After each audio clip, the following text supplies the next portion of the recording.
Tangina, ganun pa din, sobra na ako sa kinang. Kahit pa anong gawin, inaya ko na lahat. Sarili ko katunggali, kung buhay man maging sugal, lalo unang tutupi kung masama yung intensyon. Karma yung bumabalik, kung ako susubukan na sa lupa ka nahahalik. Sinabi ko na nun diba, masarap ako magkakaposas. Payag ng igapos kahit pa hanggang matodas. Lumapit yung above, yung ilan eka lang. Ang sabi teka lang, pakay ko ay pera lang. Kasi gusto kong magka-house man, labas sa ghetto, living life sa fast lane, walang preno. Yeah, yeah.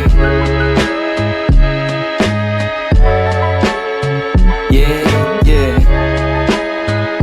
Nangangati yung palad, di na mapakali. Mga nakamatay yung mga di ko bate. O baka pala na ng bridge malaki.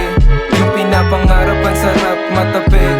Buhay parang bitch, ang sarap kanain. Ang sarap sakalin, ang sarap sagadin. Kung ano man mangyari, ako lang salarin. Ako lang dahilan sa mama karating. Kung usapan ni Panchope, di ako makikijoin. Kung di tungkol sa pera, pare ano pa yung point? Kasi gusto ko nang bumili ng house man, labas sa ghetto, living life sa fast lane, walang preno.